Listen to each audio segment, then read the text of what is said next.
So I'm going to show you guys what me and Sean were working on the other day. I did a little bit more before he came around, but yeah, I'm going to show you what all we did to the new tractor, the Allis WD. So first and foremost, we took that piece off the drawbar. I don't know why it was on there. To either increase the height or bring the drawbar out farther. I took that off, and honestly, the drawbar is not egg yolked as bad as I thought it was going to be. And then secondly, put the lift arms back on. I had 3/4 inch by 2 inch long bolts in my little tool room, so I was able to put that back on and hook up the cylinders back up to the lift arms. And I went over, and me and Sean looked around, and I was able to find these pins right here out of my old Allis WD. I've had 4 now, but I took it off of my WD that had a Gleaner combine motor. It was my pulling tractor, so I took the lift arms off of it and the cylinders and all the pins and the PTO. So I still have a bunch of I have some extra parts for it, which is nice. And I'm familiar with Allis more than anything, I would say. But I've had 8 or 9 Allis Chalmers tractors now. I've had 7 or 8 Farmalls, and I've had 4 John Deeres. So you do that math, and for only being 23, you know, that's pretty good. Let's get back to the walk around. Fix the hydraulics. Every time you would you take your hydraulic handle here and put it down for the gravity down, it would just automatically rise back up and pick everything up again. So we had to take this. We took this shaft out all the way. We took it completely apart and had to grind some of it and beat it in with a hammer a little bit. Took everything off and got it to where, and I shimmed it with a washer, and everything seems to be, it'll actually hold with your little friction knob here. It'll actually hold down. So did that. What else did we do? Oh, the governor linkage. This tractor's been ran a lot, so as you can see, I filled in the hole with weld because there was that much gap between the throttle rod and that governor shaft there. So I welded that closed and drilled it, and now it seems to work pretty good. The only other thing that I can do is the rod itself had a little bit of wear on it, so I could take the rod off and either weld it and grind it, or I can get a new one. But I'm not too worried about it. It runs just fine. And then what also needs done on this tractor is these front end bolts. This front end, the guy that I got it from, he told me the hydraulic cylinders didn't work. Well, I don't think he knew, but they're only gravity down and not power down. So he said these bolts are stripped in this front end, which could be a possibility, but it also might not be. And then we did the alternator. All I need is a belt for that, and we'll be able to wrap this up for now.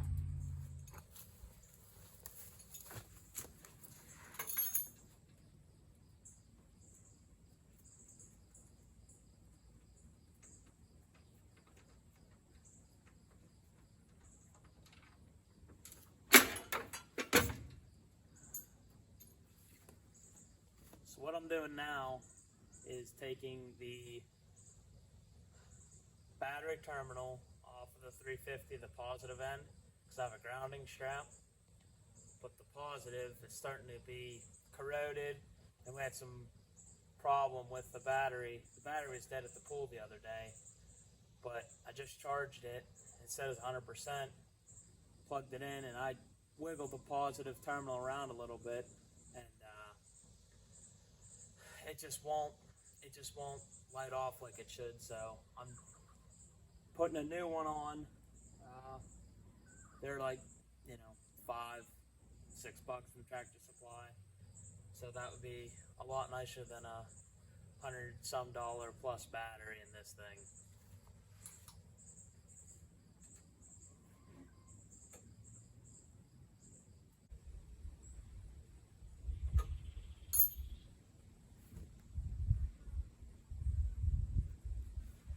Well, let's see if we got life now.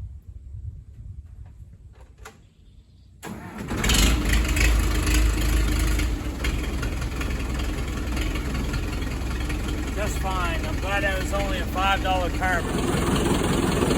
Now here's the final product of that. I might need to go a little bit bigger on my terminals. I think these terminals are good for a 2 gauge. I really need a 0 gauge terminal. There's not much of a difference price-wise. I need to pay attention more. Next time I go to the store, I'll get a couple just for this. Hey guys, so one more thing, actually 2 more things that I did. Had a tractor pull 2 weeks ago, or a week ago, and I was tightening up these back brackets on the John Deere here, and that one that I just pointed to right there, it snapped whenever I tightened up the bolts. The weld snapped. So I had to come back and I had to re-weld in here, but I also cut these ears off of this angle here, because what happened, I can get 5 suitcase weights in this little span here, but if I cut these angles off, then I can get 7, possibly 8 in there. So the more weight that I can get on the back side, the better. But otherwise, it pulled great. I ended up taking 3rd place in the 6250 jackpot class, which I brought home $41 from. And anytime you can bring money home from pulling, that's a good day. And I also, this is my father-in-law's BN. Yes, I said father-in-law. I got married 3 weeks ago to my lovely wife. She thinks it's funny, me doing YouTube. But I said, you know what? It's just for fun. So this is his BN. And it sat up by our house for a while. And I tried to get it running one day. And I flipped it, and it just crank, crank, crank, crank, crank. I looked at the spark plugs. I checked for spark. Nothing. So I started. I started easily, and it was easy. It was just the switch. This on-off switch right here, which will ground out your coil, which will shut power off to the tractor. It's bad. He wants to get a new one of these. And I just, for a temporary time being, I put a cheap advanced auto kill switch right there. But this thing runs great. It's gonna be, I'm gonna take it up to the fair this year, as well as I got the old Allis running. I got the brush hog put behind it, so we're gonna see if this thing's gonna run. Should run pretty good. Actually, me and Sean just tested it right here. Runs very good. It's at a good height, which I can adjust that anyway. But yeah, I'm gonna have four tractors at the fair, plus Sean's, and possibly plus another one. We'll see. But we got some brush hogging to do before that, and I bought this on a Sunday, and I bought something else on a Friday, so stay tuned for that.